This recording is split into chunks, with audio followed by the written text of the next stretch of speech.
Hello people, how are we doing today? Let me know in the comments how you are. Are you hot? Are you sweating out? Are you in some AC today? For those in the UK, that is. I'm actually sitting in the AC at the moment. I have stepped outside of the car. It's not that hot to me, but maybe I need to be in it for a minute to know the difference.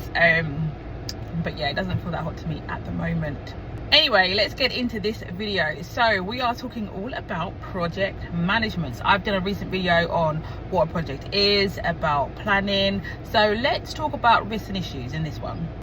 Now, risks and issues are exactly as the name say, risks and issues, right? So a risk is something that may happen, and an issue is something that has happened. That's basically how I break it down in my brain. I like simple things and I break things down into simple terms. Now, in a project, how do you deal with a risk? First of all, you have to identify all of the risks that are against your project. So things that may happen to stop the project, to influence resourcing or finances or completing elements of the project. You have to note all of those things down on your plan, and you would do exactly the same thing for an issue, something that has happened. You would note that down on your plan, and you would probably do an exception report up to management to say this particular thing has happened, i.e. we ran out of money, somebody left, and that element of work that they were working on can no longer be completed. Those type of things you would also note down, and then a decision would have to be taken as to whether that project continues, if you can get new resources in, if you can get more money, all of those good things. Risks are not as hard to deal with because they haven't happened yet. They may happen, and throughout the project you should be doing things to stop them from actually taking place and becoming an issue. So again, let's go back to our examples. Let's say we had a risk that there was not going to be enough money to finish the project.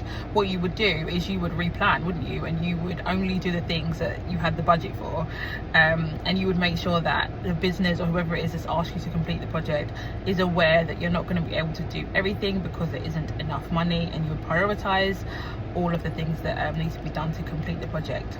There's a thing called must-haves, should-haves, would like to have. I think that's what it is.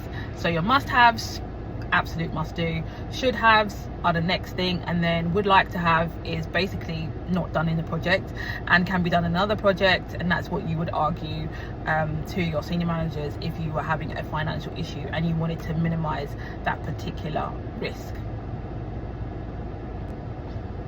I hope that has made sense to you. If not, again, write in the comments and I will try to explain. If you want to know more about project management, something you want to get into, or as you're a business owner and you want to learn more so that you can manage your own projects, then do attend my live project management session. It is on Friday 26th of June at 7 p.m. I will leave links, QR codes and all of those good things on all of the platforms for you to register. Hopefully see you guys there. Take care.